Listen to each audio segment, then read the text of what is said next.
Nnamdi Kanu has been oppressed as EU, AU, and UN impose sanction on state governors. Yes, that is good for them. My dear listeners, I tell you that the state governors has been, feeling, reluctant to do the needful. They have been feeling reluctant to do the needful. They know what to do, but they don't want to, they don't want to do it. Look at the Yoruba agitator Sunday Igboho. When Tinubu came into power, it never took Tinubu 2 weeks before he got released from prison. So why is Nnamdi Kanu's own case so different? Why? Anyway, my dear listeners, I greet you all this very day. You are all welcome to today's broadcast. This is today's news.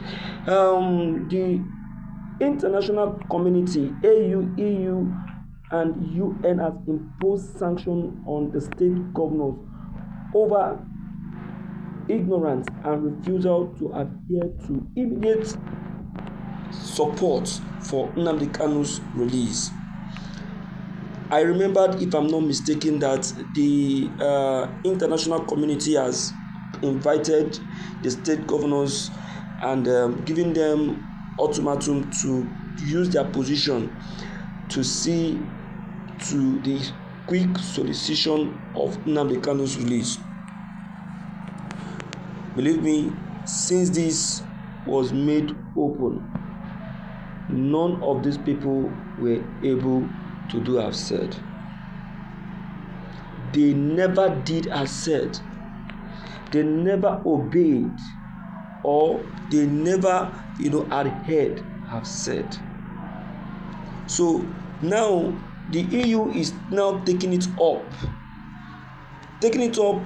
and making it clear to them that the IPOB leader is their responsibility, whether they like it or not. It is their responsibility. He is from the southeast, even if he is living all his life in the UK. You understand?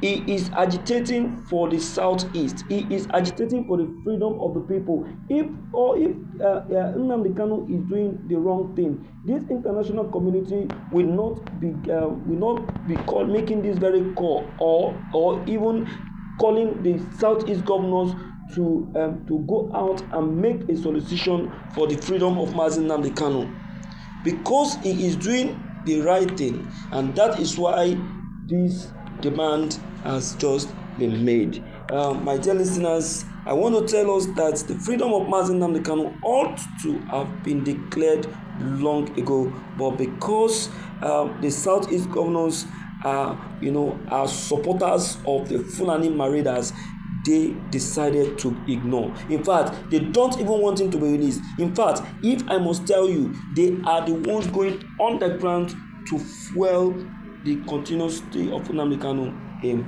prison. Now, this information coming from the AU and EU is now going going tough, because according to them, according to the secretary of the AU, he said that if the release of Nnamdi Kanu is not declared before the end of this year, Nigeria will have no other choice than to divide. You can now see that now. Nigeria will have no other choice than to what? Than to divide. That is to tell you that they will now come in and support the division of Nigeria. That is to tell you that there is an hidden agenda. Me, I'm not even saying end of this year. I'm talking about before the end of this month of April, because Nnamdi Kanu already have predicted his freedom.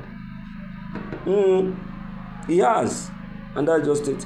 Anyway, let me quickly hear from you, and then let's know what your take and what your opinion about this actually is. Don't forget to like and subscribe to this very channel so that you can be updated. Thank you for listening to this very news. This is today's news.